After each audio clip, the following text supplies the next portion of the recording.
नमस्कार साथियों, मैं वैभव आपका फिर से एक बार वैभव एजुकेशन हब में स्वागत करता हूं। साथियों, हम प्रतिशतता पढ़ रहे थे। 3 क्लास हम पढ़ चुके हैं उसकी। लास्ट क्लास में हमने क्रमिक वृद्धि और क्रमिक कमी वाले सवाल देखे थे और भिन्न से रिलेटेड भी सवाल देखे कि भिन्न में कैसे हर और अंश में वृद्धि और कमी होती है। आज जो हम पढ़ने जा रहे हैं वो आपका टाइप 9 है, जिसमें आपकी जनसंख्या, एक कस्बे की जनसंख्या इतनी थी, इतने वर्ष बाद कितनी होगी, इस तरीके के सवाल होंगे। ये भी क्रमिक वृद्धि वाले ही सवाल हैं, तो हम चीज़ों को अच्छे से समझेंगे, ट्रिक से समझेंगे। ठीक है, देखते हैं फिर। अच्छा, सबसे पहले हम इसका जान लेते हैं कि इसका फॉर्मूला हमारा क्या होगा कि यदि किसी कस्बे की जनसंख्या हमारी एक n वर्ष में बढ़ रही है, n वर्ष में r% की दर से बढ़ रही है, हमने माना। ठीक है, तो इसके लिए फॉर्मूला क्या होगा? फॉर्मूला क्या होगा?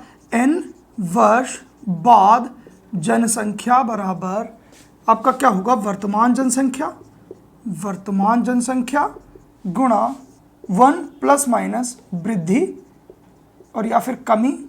अच्छा, कमी होगी तो माइनस आ जाएगा, वृद्धि होगी तो प्लस आ जाएगा फॉर्मूले में, बटे 100 और पावर n ये क्या है? जितने वर्ष में जनसंख्या बाद में हमें दे रखी है। ये हो गया फॉर्मूला। ठीक होगी बात? याद आपको ये भी रखना है, लेकिन हम इस तरीके से सवाल नहीं करेंगे। हम किस तरीके से करेंगे आप समझो। देखो, इसमें क्या होगा इन सवालों में, या तो पहले की आपको जनसंख्या दी होगी जिसे हम पूर्व भी बोल सकते हैं, और आपसे वर्तमान की पूछ ली जाएगी। ठीक है, कभी क्या होगा? वर्तमान की दी होगी, पूर्व की पूछ ली जाएगी। कभी क्या होगा? वर्तमान की दी होगी, बाद की पूछ ली जाएगी, या बाद की दी होगी, वर्तमान की पूछ ली जाएगी। जब हम सवालों को करेंगे ना, तो हम 2 सिनारियो लेके चलेंगे। एक तो ये वाला पूर्व मतलब कि पहले और वर्तमान वाला, और दूसरा सिनारियो होगा हमारे पास बाद या फिर वर्तमान वाला। हम जो है हम रेट जितने प्रतिशत से बढ़ रही होगी उस चीज़ पर खेलना सीखेंगे। ठीक, फॉर्मूला आपको पता होना चाहिए ये है, और बाकी हम जो खेलेंगे हम दर पे खेलेंगे, किस दर से बढ़ेगा उस हिसाब से हम सवालों को सॉल्व करेंगे। ठीक है, अच्छा, तो हम सवालों से ही शुरुआत करेंगे। ये तो बेसिक सी चीज़ें थी, थोड़ा सा आपको पता होना चाहिए इसके बारे में। अब समझते हैं हम सवालों के जरिए क्या कहते हैं हमारे सवाल। पहला सवाल कह रहा है, एक कस्बे की जनसंख्या में 15% वार्षिक दर से वृद्धि हो रही है। 15% वार्षिक दर से बढ़त हो रही है, मतलब कि वृद्धि हो रही है। ठीक है, वर्तमान जनसंख्या दे रखी है सर इसने। वर्तमान जनसंख्या इन्होंने दे रखी है आपको, कितनी दे रखी है सर? 8000। तो आपसे पूछा है 2 वर्ष बाद कितनी होगी, 2 वर्ष बाद जनसंख्या कितनी होगी। अब आप या तो इसे फॉर्मूले से करो, डायरेक्ट फॉर्मूला लगा के, तो फॉर्मूला भी बता देता हूं। चलो मैं आपको फॉर्मूले से उस फॉर्मूले को मैं सिंप्लीफाई करके यहां लिखूंगा। ठीक होगी बात? अच्छा, कैसे? जैसे ये 8000 हमारी जनसंख्या वर्तमान है। इस वर्तमान जनसंख्या में क्या हुआ होगा? जो सिनारियो हम लेके चलेंगे वो कौन सा लेके चलेंगे सर? वर्तमान के बाद हमसे क्या पूछा है? बाद की जनसंख्या पूछी है कि जी बाद में कितनी होगी। ठीक है, तो भाई 8000 जनसंख्या हमारी है। अब क्या होता है, जनसंख्या अपने आप में ये कितनी होगी? 100% होगी। इसमें 15% इसका जब और ऐड हो जाएगा तो अब जनसंख्या कितनी हो जाएगी? तो अपने का 115% पहले साल। तो ये तो अभी वर्तमान में जनसंख्या है। अगले साल की जनसंख्या निकालने के लिए मुझे इसमें 115% करना पड़ेगा। इस प्रतिशत का मैं बटे में यहाँ पर डायरेक्ट क्या लगा दूंगा? 100 लगा दूंगा। इतनी जनसंख्या हो जाएगी, नहीं हो जाएगी? ठीक होगी बात। अच्छा, अब ये तो जो इतनी जो बात थी ये थी मेरी 1 साल की। 1 साल की, वर्तमान के बाद 1 साल तक हमारी इतनी जनसंख्या हो गई होगी। फिर अगले साल फिर इसी दर से बढ़ रही है। अब जो जनसंख्या होगी मेरी कितनी हो जाएगी? 115/100। अब ये जो टोटल वाला जो ये वाला मामला आएगा, ये टोटल ये कितने साल की हो जाएगी? 2 साल की, और 2 साल बाद ही मुझे पूछनी है, तो इतनी जनसंख्या मेरी 2 साल बाद हो जाएगी। ठीक है, अब या तो आप इसको सॉल्व करो। ठीक है, मैं तो नहीं करूंगा, मैं तो आपको जिस तरीके से बताऊंगा उसी तरीके से बताऊंगा। इसको जब आप सॉल्व करेंगे तो आपका आंसर आराम से आ जाएगा। आप सॉल्व करके देख लेंगे, उत्तर आपका निकल आएगा। ठीक हो गई बात। अच्छा, अगर हमें इसी सवाल को यहीं से ऑप्शन से करना हो तो हम कैसे करेंगे? 4 ऑप्शंस आपको दिए हुए होंगे। ये जो है ना 115, इस 115 में आपने देखा ये 5 गुणा 23 है नहीं है? ये 5 गुणा 23 है। जब ये 5 गुणा 23 है, 23 कैसी संख्या है? एक अभाज्य संख्या है। आप ऑप्शंस में से वो संख्या देख लेना जो 23 से कट रही होगी, वही आपका क्या होगा? आंसर होगा। ठीक है, तो ऑप्शन से हम इस तरीके से करेंगे। अब हम अपना तरीका देखते हैं, हम कैसे करेंगे सवाल को। भाई हमारा तरीका क्या होगा? हमें पता है कि 15% की मेरी दर है। ठीक, मैंने इसको जब कन्वर्ट किया फ्रैक्शन में तो मुझे मिला 3/20, क्योंकि प्रतिशत का बटे 100 ले लूंगा। 3/20 मतलब ये तो मेरी इनिशियल है, ये तो मेरी वर्तमान है। अब हर साल उसमें कितने की बढ़ोतरी हो रही है? 3 की। भाई मेरी आज जो पहला साल है उसमें मेरी जनसंख्या कितनी थी? 20। उसमें जब 3 की बढ़ गई तो वो अगले साल कितने की हो गई होगी? 23। अच्छा, ये दूसरा साल आ गया, दूसरे साल में भी यही घटना घटी है, 20 से क्या हो गई? 23। अच्छा, मैंने इसका क्या किया, मैंने देखा कि दोनों सालों में मेरे कितना बढ़त हुई है। तो आपने देखा ये तो हो गया 400 और ये हो गया 529। अब इतनी जनसंख्या मेरी थी और इतनी बढ़कर हो गई। ठीक, ये तो थी और ये बढ़कर हो गई 2 साल बाद। ये जो 400 यूनिट है इसका मान हमें दे रखा है वर्तमान जनसंख्या 800। इसका मतलब ये जो 8000 जो मान है ये 400 का है और मुझसे 529 का मान पूछा है। जब मैं इसको काटूंगा 20 बार, 20 से जब इसको गुणा करूंगा तो 10,580 मेरे सवाल का क्या आ जाएगा, उत्तर, आंसर। ये मेरा जो है जनसंख्या इतनी 2 वर्ष बाद हो जाएगी। अच्छा, यदि मुझे पहले और वर्तमान का सिनारियो देता तो यहां मैं पहले लगता, जो सिनारियो मैं यहां लगा रहा हूं यही मैं यहां पे लगाता, इन दोनों में। ऐसा सवाल भी लेंगे हम तो और अच्छे से समझ में आ जाएगा। तो हमें इस तरीके से करना है सवाल। अच्छा, आपसे इस सवाल में एक चीज और पूछी जा सकती थी, आपसे पूछी जा सकता था कि कितने की बढ़ोतरी हुई है, खाली बढ़ोतरी। इसमें इस वाले सवाल में आपसे क्या पूछा है कि 2 वर्ष बाद जनसंख्या कितनी होगी, 2 वर्ष बाद कितनी होगी। अगर आपसे यह पूछ ले कि इन 2 वर्षों में जनसंख्या में वृद्धि कितनी हुई, तो आप किसका मान बता रहे होंगे। आप इसमें जब इसमें से इसको घटाएंगे 129, तो आप 129 का मान बता रहे होंगे कि भाई 400 का मान 8000 दे रखा है, मुझसे 129 का मान पूछा है, वो आंसर होता। ये थी, ये तो है अब की जनसंख्या, ये है 2 वर्ष बाद की जनसंख्या।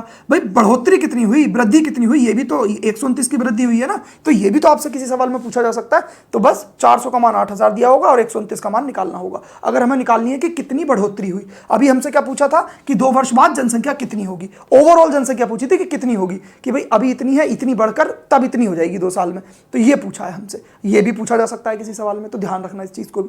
तो हमें इस तरीके से सवाल को करना है। मुझे लगता है बेसिक आपको आ गया होगा, ये मैं बार बार नहीं बताऊंगा, हम उसी तरीके से सवाल को करते आए हैं और उसी तरीके से करेंगे। ठीक है, चलिए अगला सवाल देखेंगे। समझ में ना आए तो आप कमेंट बॉक्स में कमेंट कर देना, मैं जरूर उसका उत्तर दूंगा।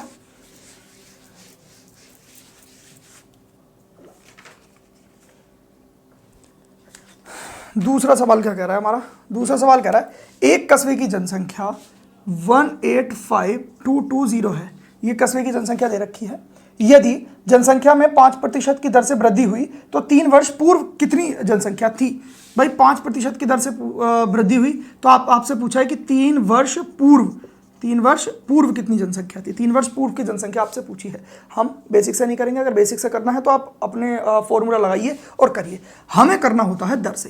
भाई 5% की दर ले रखी है। मुझे जो सिनारियो दिया है इस बार कौन सा दिया है, पहले और वर्तमान वाला, मुझे बाद और वर्तमान वाला नहीं दिया, मुझे इस तरीके से लेकर चलना है। भाई 5% की दर की फ्रैक्शन होती है 1/20।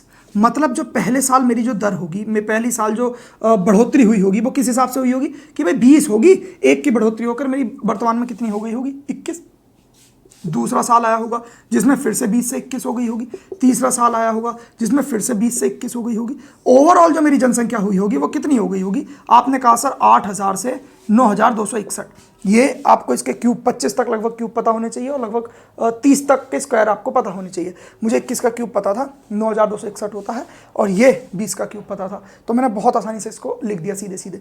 अच्छा, आपको कौन सी दे रखी है, आपको वर्तमान की दे रखी है। 3 वर्ष पूर्व की आपसे पूछी है, तो वर्तमान आपकी कितनी आई है 9261 और पूर्व की आपको 8000 की वैल्यू निकालनी है।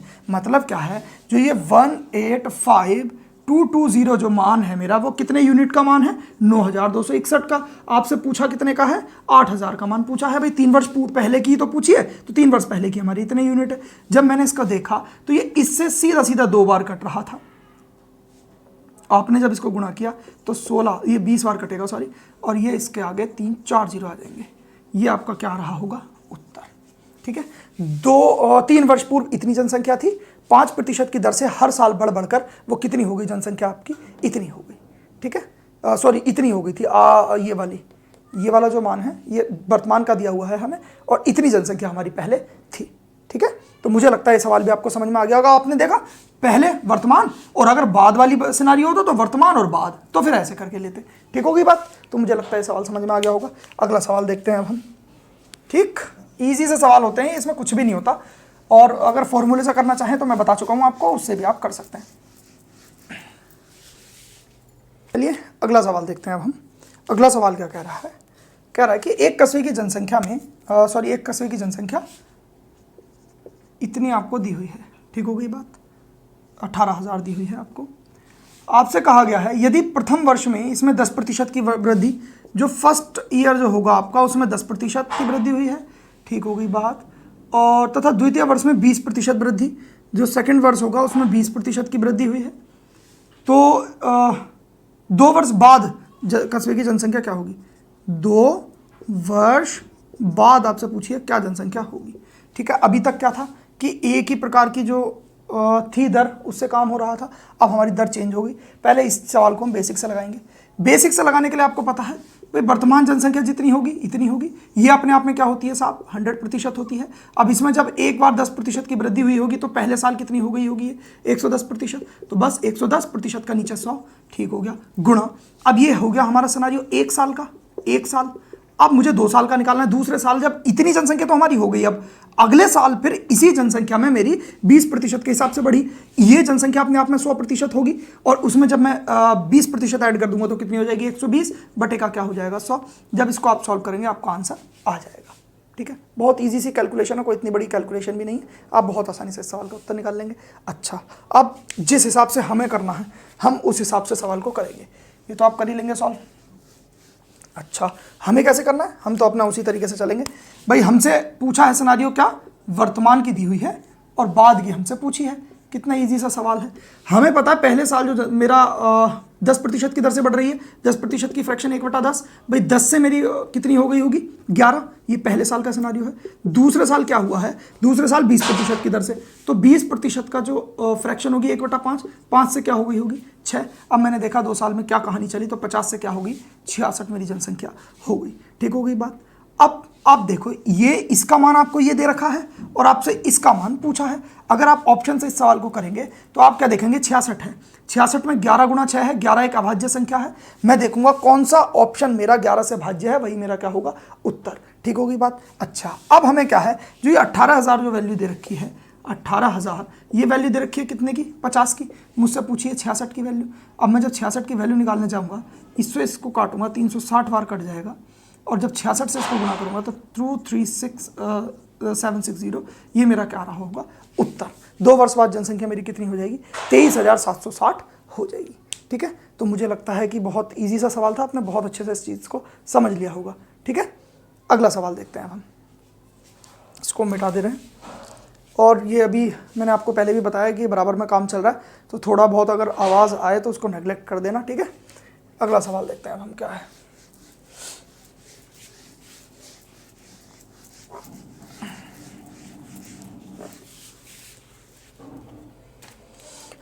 अगला सवाल क्या कह रहा है, एक मशीन का 10% वार्षिक दर से अवमूल्यन हो रहा है। भाई 10% की दर से अवमूल्यन, अवमूल्यन का मतलब हानि ही होता है, याद रखना आप। ठीक है, 10% की दर से अवमूल्यन हो रहा है इसके मूल्य का। यदि इसका वर्तमान मूल्य, आपको वर्तमान मूल्य दे रखा है, वर्तमान मूल्य कितना है साहब इसका, 10,000 आपको दिया हुआ है हो, तो 2 वर्ष बाद इसका मूल्य क्या होगा, 2 वर्ष बाद का मूल्य आपसे पूछा है। मुझे लगता नहीं कि ये सवाल कराना चाहिए, आप बहुत आसानी से कर लेंगे इस सवाल को, बहुत ईजी सा सवाल है, तो करने की कोशिश करते हैं हम। भाई 10% की दर से हानि हो रही है मुझे, 10% की फ्रैक्शन क्या होगी, 1/10। भाई ये हो गया हमारा वर्तमान और ये हो गया हमारा बाद। ठीक है बात। सर 10 थी मेरी पहले साल इसका मूल्य, लेकिन 1 की जब घटत हुई है मुझे, तो कितना हो गया मूल्य बाद में, 9। दूसरे साल भी यही सिनेरियो चला है, 10 से मेरा मूल्य कितना हो गया, 9। ओवरऑल 100 से जो मेरा मूल्य हो गया कितना हो गया, 81। ठीक है, 100 का मान इतना दे रखा है तो 81 का मान 8,000, 100 हो जाएगा आंसर, 8100 ये आंसर हो जाएगा। इस 100 का इस तरीके से देखो, मैंने डायरेक्ट कर दिया, आप भी डायरेक्ट करना सीखिए। ये 100 का मान है और मुझे 81 यूनिट का मान चाहिए, तो ये 00 से 00, ये कितना हो गया, 81 के आगे ये मेरा क्या आ गया, आंसर। ठीक है, तो मुझे नहीं लगता इस सवाल में भी कोई आपत्ति हुई होगी, मैं इसी तरीके से सवालों को करना है। ठीक, अगला सवाल देखते हैं अब हम क्या कहेगा हमारा अगला सवाल। मिटा दे रहा हूँ मैं इसको। जनसंख्या वाले सवाल बहुत इजी रहते हैं, हम बहुत आसानी से इन सवालों को कर लेते हैं।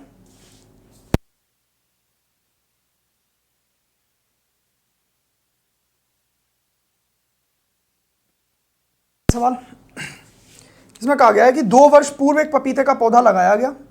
2 वर्ष पूर्व, 2 वर्ष पूर्व एक पपीते का पौधा लगाया गया, उसमें 20% वार्षिक दर से वृद्धि होती है, 20% की दर से वृद्धि होती है सर उसमें।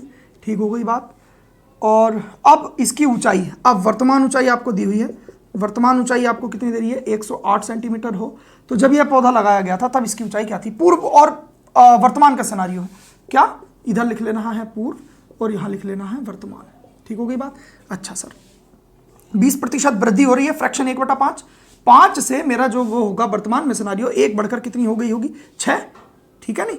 अच्छा ये पहले साल की कहानी, दूसरे साल भी यही होगा, 5 से क्या हो गई होगी 6। ओवरऑल मैंने देखा कि 25 से 36 मेरा जो पेड़ है वो हो गया होगा। भाई वर्तमान मान हमें कितना दे रखा है 108 सेंटीमीटर, हमारे हिसाब से वर्तमान मान कितना है 36, मतलब कि ये जो 108 है कितने यूनिट का मान है 36 यूनिट का, और मुझे वैल्यू कितने की चाहिए 25 यूनिट की, मुझे पूर्व की चाहिए ना कि 2 वर्ष पूर्व कितना हुआ होगा, तो इससे इसको काटा 25 दिया 75 सेंटीमीटर इस पौधे की ऊंचाई थी पहले। ये वर्तमान की दी हुई थी, पूर्व निकालनी थी, हमने निकाल दिया इस सिनारियो से। बाद वाला होता तो हम इसी तरीके से करते, बाद वर्तमान के बाद यहाँ पे बाद लिख लेते, फिर हम इस तरीके से लेकर चलते। ठीक हो गई बात। तो मुझे लगता है कि इस सवाल में भी कोई आपत्ति नहीं होगी। अगला सवाल देखते हैं अब हम। ये तो यहीं पर समाप्त हुए, वैसे तो क्रमिक वृद्धि वाले सवाल ही थे ये भी एक तरीके से। तो ये लगता है मुझे कि आपको बहुत अच्छे से समझ में आ गए होंगे ये सवाल। अब हम क्या करते हैं, अगला टाइप लेंगे। अगला टाइप 10। अब इस टाइप में कैसे कैसे सवाल आएंगे आपको पता है, जो खर्च होता है आपका, खर्च से रिलेटेड सारे सवाल इस वाले टाइप में आएंगे। ठीक है, अब हम समझने की कोशिश करेंगे कि कैसे कैसे खर्च होता है। सबसे पहले आप मुझे एक बात बताइए, मैंने कहा आप कि चीनी का मूल्य 5 रुपये प्रति किलो है। ठीक है, आप 1 किलो चीनी की खपत कर रहे हैं, तो आप बताइए आपका खर्च कितना होगा। आप कहेंगे सर खर्च बराबर मेरा क्या होता है, मूल्य गुणा खपत होती है। कैसे? आपने कहा सर मेरी 1 किलो चीनी खर्च हुई है और उस चीनी का मूल्य है 5 रुपये प्रति किलो। भाई 5 रुपये प्रति किलो और 1 किलो चीनी खर्च हुई है, मेरा जो खर्च हुआ है वो कितना हुआ है 5 रुपये का खर्च हुआ है। तो खर्च बराबर मूल्य गुणा खपत होता है। बस आपको ये याद रखना है, इस फॉर्मूले पे हम सारे सवाल बनाते हुए चलेंगे, खर्च से रिलेटेड जितने भी सवाल होंगे। ठीक है, तो हम सवालों से शुरुआत करेंगे और आपको बहुत अच्छे से मैं चीज़ें समझाऊंगा। ठीक है, चलिए पहला सवाल, बस फॉर्मूला आपको याद रखना है। मैं एक बार ना यहाँ भी लिख दे रहा हूँ, खर्च बराबर क्या होता है, मूल्य गुणा खपत। इसी चीज़ को हम क्या लिख देंगे, expenditure is equal to price into consumption. ये ई बराबर पीसी आपको याद रखना है, ये बहुत इंपॉर्टेंट है। अच्छा, पहला सवाल कह रहा है कि वस्तु के मूल्य में 20% की वृद्धि होने पर, इसकी खपत में 20% की कमी होने पर उसके खर्च पर क्या प्रभाव पड़ेगा। सर आपसे कहा गया है कि जो मूल्य है, मूल्य में क्या हो रही है आपकी 20% की वृद्धि। अच्छा, खपत में क्या हो रही है सर, आपकी खपत में हो रही है 20% की कमी। तो आपसे पूछा गया है कि खर्च पर क्या प्रभाव पड़ेगा, खर्च पर क्या प्रभाव पड़ेगा। ठीक हो गई बात। इसमें कुछ भी सवालों में नहीं है, बहुत इजीली हम 2 से 3 तरीकों से सवालों को जानेंगे। उसके बाद मैं आपको एक पर्सनल तरीका बताऊंगा, जिस तरीके से मैं करता हूं उसी तरीके से आपको भी करना है। सबसे पहले क्या होगा, आपने जब आर स्क्वायर वाला फॉर्मूला देखा होगा, कहीं आर स्क्वायर की जब वैल्यू आती थी, भाई 10% और 10% दर मेरी बढ़ती थी, तो मैं क्या करता था, कौन सा फॉर्मूला लगाता था, x plus y plus x y बटे 100। ये यहाँ पे जो खर्च काम करेगा खर्च बराबर के रूप में, ये वाला फॉर्मूला मेरा काम करेगा, ये वृद्धि के ऊपर काम करेगा। तो एक तो तरीका ये है। ठीक, किस तरीके से देखो, उसने क्या काम कहा, आपसे पूछा कि खर्च पर क्या प्रभाव पड़ेगा। 20% की वृद्धि मूल्य में हो रही है, तो मैंने x की वैल्यू 20% रख दी, और कमी हो रही है मेरी खपत में, तो खपत की वैल्यू मैंने माइनस में रख दी, तो ये आ जाएगा 20 गुणा -20 बटे 100। ओवरऑल मैंने देखा तो क्या आया -4%। इसका मतलब यह है कि जो खर्च होगा ना, खर्च में 4% की क्या आएगी सर, कमी आएगी आपकी। एक तो तरीका है ये। ठीक है, हमने एक सिंपल सा खर्च की वैल्यू इस तरीके से बढ़ रही है, ये भी वृद्धि आएगी खर्च की, ये मत सोचना कि ये फाइनल खर्च है, ये खर्च में कितनी वृद्धि है कितनी कमी आती है इसे दर्शाता है। ठीक है, तो एक तरीका तो है ये।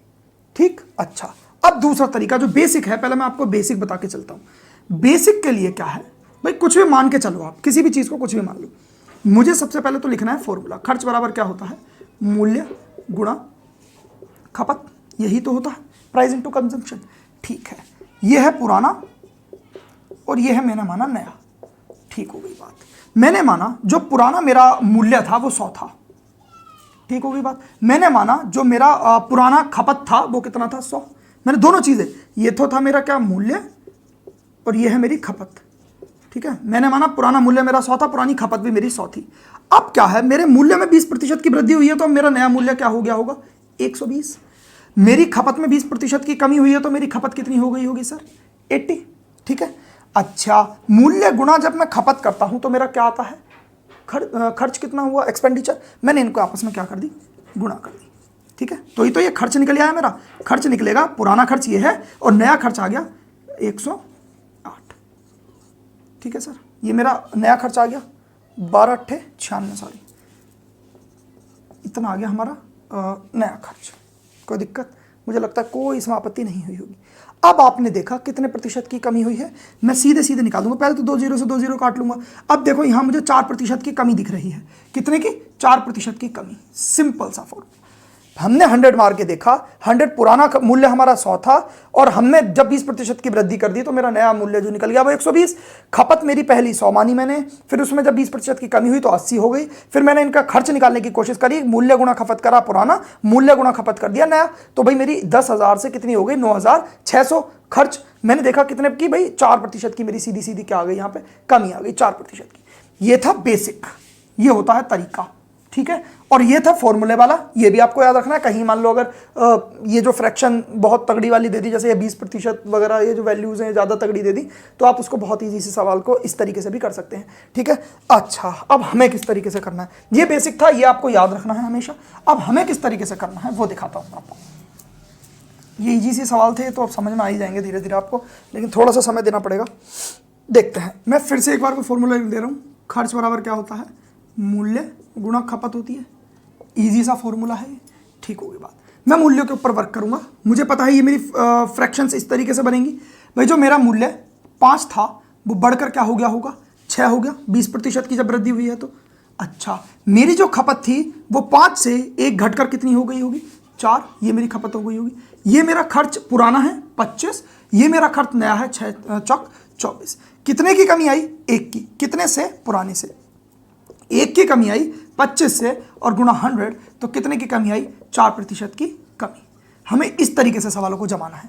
कहीं कहीं क्या होगा, आपको खर्च में बढ़ोतरी और वृद्धि या फिर कमी दी हुई होगी, मूल्य या खपत में से किसी की पूछी होगी, तो हमें इसी तरीके से सवालों को जमाना है। इस तरीके के भी सवाल आएंगे आगे, हर तरीके के सवाल मैं आपको कराऊंगा। ये ईजी सा सवाल था, मुझे लगता है कि इसमें और कुछ करने की ज़रूरत नहीं है। अच्छा, अब एक और अगला सवाल ले लेते हैं, उससे और अच्छे से हम क्लियर करते हुए चलेंगे। समझते हैं अगले सवाल को। अभी आपको ये 2-3 सवाल जब मैं समझा दूंगा तब अच्छे से और समझ में आ जाएंगी चीज़ें। ठीक है, अगला सवाल क्या कह रहा है? चावल के मूल्य में 60% की वृद्धि कर दी गई।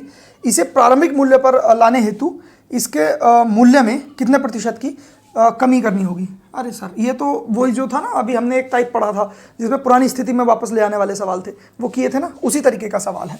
इसमें 60% की इसके मूल्य में वृद्धि कर दी। 60% की फ्रैक्शन 3/5 होती है नहीं होती? तो 5 इसका पहला मूल्य था, उसमें हमने 3 बढ़ाकर कितना कर दिया? 8 कर दिया। ठीक है, अब मुझे इसको पुरानी स्थिति में वापस ले जाना है, तो कितना कम करना है? 3 कम करना है। और कितने से? 8 से। भाई 3 कम करना है 8 से, गुणा 100, ये आ गया 37.5%। इस सवाल का आंसर आ गया। मैंने कैसे निकाला? मुझे पता है 100/8 मतलब कि 1/8 की कितनी फ्रैक्शन होती है? 12.5, 12.5, और 12.5 को जब 3 से गुणा करूंगा तो इतने प्रतिशत की क्या आ जाएगी? हमें कमी करनी पड़ेगी, तब मेरी जो मूल्य था वो प्रारंभिक स्थिति में पहुंचेगा। तो ये सवाल हम पहले भी पढ़ चुके हैं, लेकिन ये खर्च से रिलेटेड सवाल है, इसलिए मैंने यहाँ भी करा दिया। ये वही सवाल है जो पुरानी स्थिति में वापस ले जाने वाला आता है। ठीक है, तो मुझे लगता नहीं कि इसमें कोई आपत्ति हुई होगी आपको। अगला सवाल देखेंगे हम।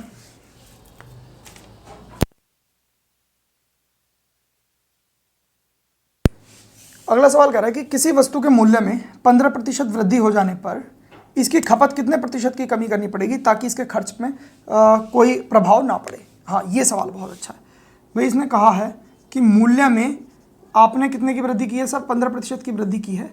खपत में कितने प्रतिशत की कमी करें? ये तो वृद्धि की है, खपत में कितनी कमी करें ताकि जो खर्च है वो 0 की वृद्धि या 0 की कमी उसमें हो? सबसे पहला तरीका, अब फॉर्मूला लगाओ। भाई खर्च में मुझे 0 की वृद्धि करनी है, मेरा जो मूल्य है 15 बढ़ रहा है, मुझे ये नहीं पता कि खपत में मुझे कितनी कमी है, कितनी वृद्धि करनी है, और ये x/100 और इसका वैल्यू मुझे 15 दे रखी है, तो 15 × x। ठीक होगी बात। यहाँ से जब मैं इसको काटूंगा, ये 3/5 आ जाएगा, तो ये क्या होगा? 20 आएगा। 3/20 से देखो, आप 20 से पहले एलसीएम लोगे। ठीक है, 15 दूनी 30, 300 प्लस 20x प्लस 3x, और ये 20 इधर भाग में आ जाएगा इन सबके, तो इधर जाके क्या हो जाएगा? गुणा में, जो कि इसको 0 बना लेगा। 300 इधर आ जाएगा तो कितना हो जाएगा? 300 हो जाएगा माइनस के, और बराबर हो जाएगा 20x। x की यहाँ से, सॉरी 23x, यहाँ जब मैं x की वैल्यू निकालूंगा तो क्या आ जाएगा? 300/23, वो भी माइनस के। जब इसको कैंसिल आउट करने की कोशिश करूंगा, 13 सही 1/23% की क्या आएगी? माइनस का मतलब आएगा कमी। मतलब अगर मुझे खर्च में 0% का वृद्धि या घटत देखनी है, मतलब कि खर्च पर मेरे कोई प्रभाव नहीं पड़वाना है, तो मुझे खपत में 13 सही 1/23% की क्या करनी पड़ेगी, कमी करनी पड़ेगी। ये था सवाल। कितना इजी सा सवाल था। बस ये तो आपने फॉर्मूले से कर दिया, हम अपने तरीके से देखेंगे हम कैसे करेंगे। यहां तक तो मुझे लगता है चीज़ आपको समझ में आ गई होंगी, मैं इसको मिटा दे रहा हूँ। ठीक, अच्छा, अपने तरीके से हम चीज़ों को लेकर चलते हैं कैसे कैसे करना। एक काम करता हूं मैं, एक बार आपको इसको 100 लेके भी समझा देता हूं, ठीक है, 100 लेके भी समझा देता हूं। जैसे हमें पता है खर्च बराबर क्या होता है सर, आपका मूल्य गुणा खपत, यही तो होती है। ये सवाल थोड़ा ट्रिकी होता है, समझने में दिक्कत आती है इन्हें, लेकिन जब एक बार समझ लेते हो आप तो फिर इतनी बड़ी कोई दिक्कत नहीं रहेगी आपको। अच्छा, सबसे पहले हमने क्या किया कि भाई ये मेरा मूल्य 100 माना, ठीक है, मैंने खपत भी 100 मानी। जब मैंने इनको खर्च किया तो खर्च मेरा कितना आ गया, इतना आ गया, ठीक होगी बात। अच्छा, मूल्य मेरा बढ़कर 15% से बढ़कर 115 हो गया। अब मुझे खपत नहीं पता यहाँ पे कितनी हो गई मेरी, और मेरा जो खर्च है मुझे अभी भी वो कितना ही रखना है, 10,000 ही रखना है। तो यहाँ जब मैं इसकी वैल्यू निकालूंगा तो ये इसके गुणा में इधर जाकर भाग में आ जाएगा, तो ये 10,000/115 आ जाएगा, और इसकी वैल्यू मुझे निकालनी है। जब इससे इसको मैं भाग दूंगा तो ये मेरा 86.95 के समथिंग जाएगा, इसकी वैल्यू आ जाएगी। ठीक है, इसकी वैल्यू कितनी आ गई, 86.95। यहाँ मैंने रखा 86.95। जब मैंने रखा तो मैं यहाँ से यहाँ देखूंगा कितने की कमी मुझे खपत में करनी पड़ेगी ताकि मेरा खर्च ना बदले। तो आप देखोगे कि सर इसमें से इसको घटाओगे तो लगभग लगभग इतने प्रतिशत आएगा। इसका मतलब वही 13 सही 1/23% के आसपास आंसर आपका आ जाएगा। ये था 100 से समझ के कि भाई देखो हमने खर्च यहाँ भी 10,000 ही था और यहाँ भी 10,000 ही था, खर्च में तो कोई परिवर्तन नहीं किया, बस खपत में इतने की कमी की है, तब जाके मुझे जो है मेरे खर्च पर कोई प्रभाव नहीं पड़ेगा। ठीक है, तो ये इस तरीके के सवाल होते हैं। ठीक, अब हम करते हैं अपने तरीके से, भाई हमें किस तरीके से करना। ठीक है, ये तो हो गया डन, मिटा दे रहा हूं इसको मैं। अब आपको याद रखना है एक चीज, क्या सबसे इजी वे है अपने सवालों को करने का। मूल्य हमारा 100 से कितना हो गया, 15% बढ़कर 115 हो गया। सर आप एक बात समझिए, जब मैं गुणा कर रहा हूं किसी चीज की, मूल्य और गुणा खपत ही तो कर रहा था भाई। जब मैं इसमें बढ़ा रहा था तो इसमें घटत करनी पड़ रही थी, इसमें घटत होती तो इसमें वृद्धि करनी पड़ती, यही चीजें तो करनी पड़ रही हैं। मतलब जिस चीज को मैं घटा रहा हूं उसी चीज को मैं बढ़ाना भी मुझे पड़ेगा, यही तो कर रहा हूं मैं सारे उसमें सिनारियों में। लेकिन यदि मैं इसको खपत को नेग्लेक्ट कर दूं बिल्कुल कि खपत है ही नहीं मेरी, मैं क्या करूंगा, देखो जैसे यहाँ है, इसे मैं एक तरीके से समझता हूं। मैंने क्या काम किया, मैंने इससे ये कह दिया कि यार हटा, मूल्य तू हटी जा, तू तो हर जगह समान है, तुझे सॉरी मूल्य तो है, मैं खपत को हटा दूंगा। मैंने कहा खपत तू हट, मैं अपने हिसाब से देख लूंगा। तो मूल्य क्या कहता है कि मूल्य 100 से 115 हो गया, ये हो गया। तो अब मुझे करना है क्या, खपत मुझे उतनी ही रखना है खर्च, तो मैं मूल्य में अपने आप ही मूल्य में ही तो कमी कर दूंगा भाई। जब मेरे पास खपत है ही नहीं तो मैं जितना मूल्य बढ़ाऊंगा उसी को घटा के पुरानी स्थिति में ले आऊंगा, मेरा खर्च बढ़ेगा ही नहीं, बस उसी चीज को लेकर चलना है। तो अब मैंने देखा कि भाई 15 की तो कमी करनी पड़ेगी, कितने से, 115 से, और गुणा 100। जब मैं इसको करूंगा तो वही वाली आपका सिनारियो बन जाएगा 300/23, जिसकी वैल्यू 13 से 1/23% आ जाएगी। ठीक है, तो यही वाला आंसर है। खपत को नेग्लेक्ट कर दो बिल्कुल, हम जितना मूल्य बढ़ाएंगे उतना ही घटा के प्रारंभिक स्थिति में उसको ले आएंगे। अल्टीमेटली ये जो सवाल है प्रारंभिक स्थिति में लाने वाला सवाल है, लेकिन ट्रिकी सवाल है। तो हमने इसके बेसिक भी जाना और हमने अपना तरीका भी जाना। हम आगे से कभी भी खपत अगर या मूल्य होगा इसमें से एक चीज को नेग्लेक्ट कर देंगे। कैसे करेंगे हम, अब हम फ्रैक्शन से ले लेते हैं एक बार इस सवाल को। अच्छा सवाल है, जरा टाइम दो थोड़ा सा समझने के लिए। देखो 15% है, 15% की फ्रैक्शन 3/20 बनती है, और इतने की क्या हो रही है मेरे मूल्य में वृद्धि। मुझे खर्च नेग्लेक्ट, मतलब खर्च मुझे क्या रखना है, नहीं बढ़ना चाहिए मेरा खर्च। मुझे खर्च को 0 की वृद्धि 0 की कमी दिखानी है, मतलब खर्च पे मुझे कोई प्रभाव नहीं पड़ना। मैंने खपत को नेग्लेक्ट कर दिया कि खपत मेरी है ही नहीं, मूल्य ही है जो है। मूल्य मेरा 20 से 3 बढ़कर क्या हो गया, 23 हो गया, +3 हो गया। खपत तो मेरे पास है ही नहीं, अब मुझे प्रारंभिक स्थिति में इसको लेकर आना है क्योंकि खर्च नहीं बढ़ाना है मुझे बिल्कुल भी। तो मैं क्या करूंगा, कितने की वृद्धि कमी करूंगा सर, 3 की कमी करूंगा, और किस से करूंगा, नए वाले से, 23 से, और गुणा 100। तो कितने प्रतिशत की कमी हो जाएगी मेरी, 13 से 1/23% की कमी करनी पड़ेगी मुझे खपत में। तो मेरा जो है खर्च पर कोई प्रभाव नहीं पड़ेगा। देखा आपने कितना इजी सा सवाल था, बहुत आसानी से हमने कर लिया। हमें इस तरीके से करना है, मैंने तरीके आपको सारे बता दिए, समझा सब अच्छे से गया, आपको करना ये वाला तरीका है। ठीक है, अब हम अगला सवाल देखेंगे। मुझे लगता है सवाल समझ में आ रहे होंगे। समझ में ना आए ये वाले सवाल तो मुझे बताना, और भी एक जो बेसिक है एक्स से मैं और अच्छे से समझा के आपको फिर इन सवालों पर लेकर आऊंगा, दोबारा से इस ट्रिक पर लेकर आऊंगा, क्योंकि अल्टीमेटली करने तो हमें इसी तरीके से हैं। ठीक है, अब हम अगला सवाल देखें।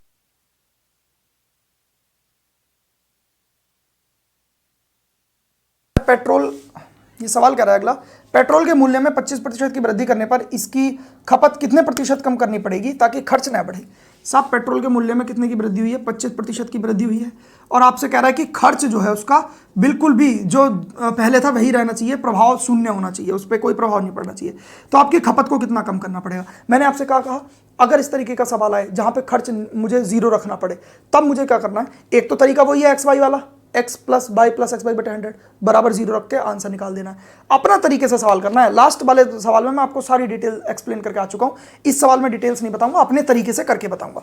भाई 25% की वृद्धि, मैंने क्या कहा, खपत को मैंने खत्म कर दिया, खपत है ही नहीं, मेरा मूल्य ही है। भाई एक मेरा मूल्य 25% की दर है, 25% का दर का मतलब होता है 1/4 फ्रैक्शन, मेरा मूल्य 4 से क्या हो गया, 5 हो गया। अब मुझसे क्या कह रहा है वो कि यार देखो खपत में कोई खर्च में कोई भी वृद्धि नहीं होनी चाहिए। तो मैं कहूँगा यार ये जो मैंने मूल्य बढ़ाया है ना, इसी को कम कर दो, क्योंकि खपत तो मेरी नेगलेक्ट है, मैंने खपत को तो जीरो मान रखा है, खपत से तो मुझे मतलब ही नहीं है, मुझे तो डायरेक्ट मैंने खर्च को मूल्य के बराबर मान रखा है। तो जब मैंने मूल्य बढ़ा दिया तो प्रारंभिक स्थिति में लाने के लिए मुझे मूल्य घटाना भी पड़ेगा, भाई पुराने ही मूल्य तो करना पड़ेगा। तो जब मैंने 1 बढ़ाया था यहाँ, तो मुझे 1 ही घटाना पड़ेगा, किससे, पहले मैं इससे बढ़ा रहा था, अब मुझे इससे घटाना है, तो इसे ले लिया नीचे बटे 100। मुझे कितने प्रतिशत की कमी करनी पड़ेगी, 20% की कमी खपत में करनी पड़ेगी, तभी मेरा खर्च क्या होगा, शून्य होगा, मतलब कि खर्च पर प्रभाव बिल्कुल भी नहीं पड़ेगा। मेरा जो खर्च पहले हो रहा था वही बाद में भी होगा। कब होगा, जो मूल्य बढ़ा उस मूल्य को कम कर दो, छुट्टी। हमें खपत से मतलब ही नहीं कुछ भी, खपत से अगर हम करते हुए चलेंगे तो थोड़ा लंबा सा बैठेगा, कोई दिक्कत नहीं, हमें अपने तरीके से करना है। इतनी सी देर में देखो सवाल आपका हो गया। ठीक है, अगला सवाल लेंगे आप। मुझे लगता है सवाल आराम से आपको समझ में आ गया होगा। खर्च के तो अच्छे खासे सवाल करेंगे हम, और आपको बहुत अच्छे से ये सब चीज़ें समझ में आ जाएंगी। इसमें से सवाल आता है आपका एक। ठीक है, अगला सवाल कह रहा है किसी व्यक्ति के खर्च में 20% की वृद्धि होगी। अब देखो आपको क्या दे दिया, खर्च में कितनी दे दी, 20% की वृद्धि दे दी। ठीक हो गई बात। इसके मूल्य में 50% की वृद्धि हुई, मूल्य में कह रहा है आपसे कि 50% की वृद्धि हुई है। ठीक है सर, उसमें कह रहा है कि खपत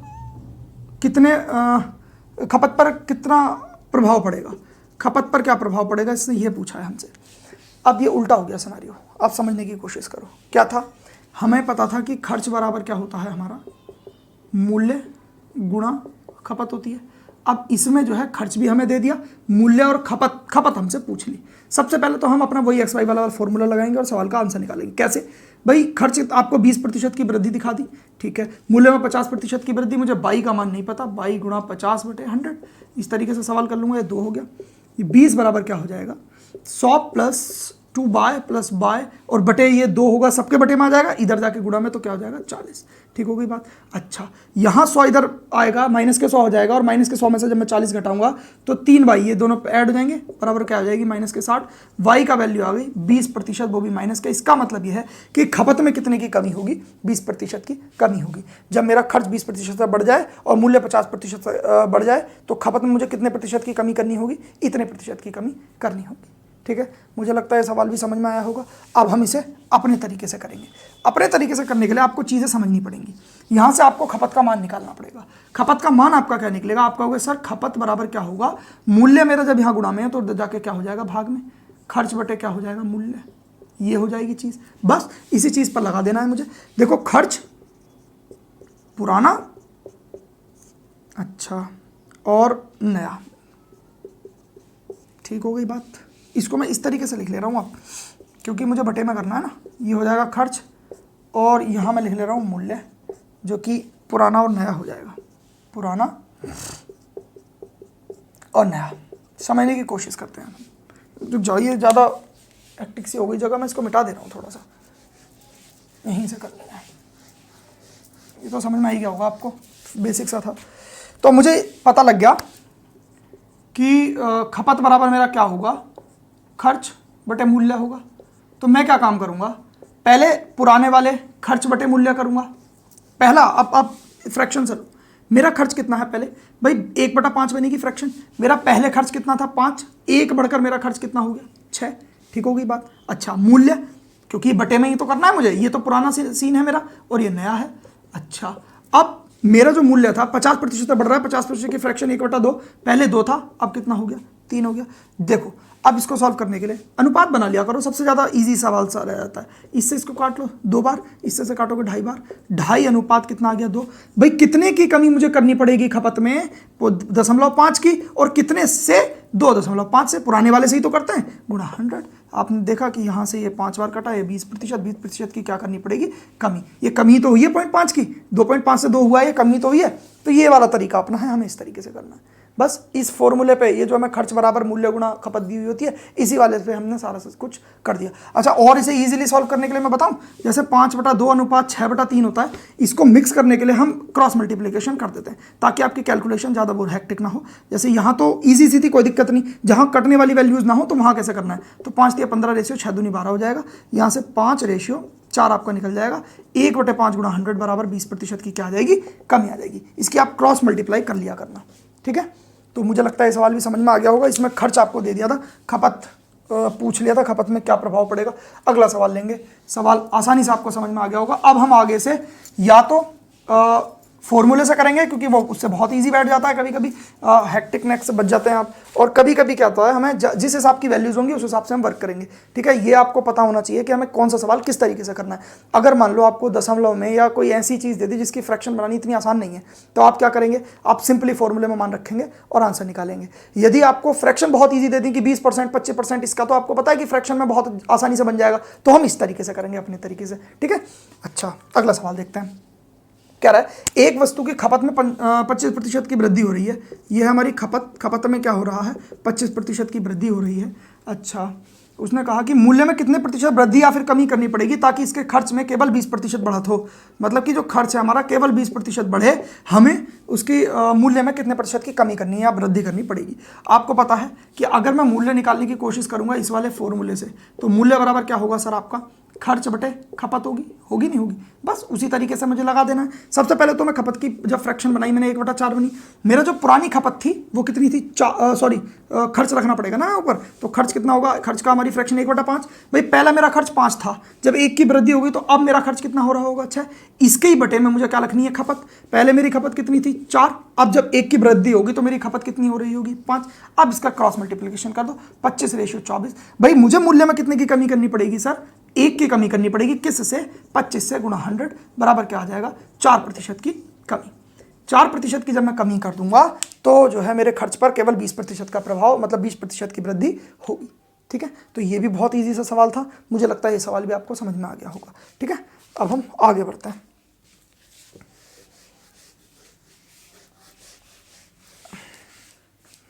आज की कक्षा को यहीं तक रखेंगे। मुझे लगता है आपको अच्छे से चीज़ें समझ में आई होंगी। अगर कोई भी कमी रह गई हो वीडियो में या आपको कोई भी चीज़ समझ में ना आई हो तो आप कमेंट बॉक्स में लिख देना, मैं एक दो सवाल और उसी से रिलेटेड लेकर आपको अगली क्लास में और अच्छे से समझा दूंगा, ठीक है। बाकी आपको कोई भी आपत्ति या कोई भी क्वेरी हो तो आप इंस्टाग्राम पर मुझे DM कर सकते हैं, लिंक उसका डिस्क्रिप्शन में है। टेलीग्राम ग्रुप ज्वाइन कर सकते हैं, उसका भी लिंक डिस्क्रिप्शन में है। बाकी और वीडियोस देखने के लिए, इससे पहली सारी वीडियोस अच्छे से देखने के लिए और डिजिटल सम वगैरह देखने के लिए जो आपकी कैलकुलेशन को बहुत इजी बना देता है, उसके लिए आप चैनल को हमारे विजिट कर सकते हैं। उसमें स्ट्रेटजी वीडियोस भी आपको मिल जाएंगी, कैसे मैंने तैयारी की, कैसे आपको तैयारी करनी चाहिए, ये सब चीज़ें, ठीक है। तो आप चैनल को विजिट कर सकते हैं। बाकी आपका बहुत बहुत धन्यवाद।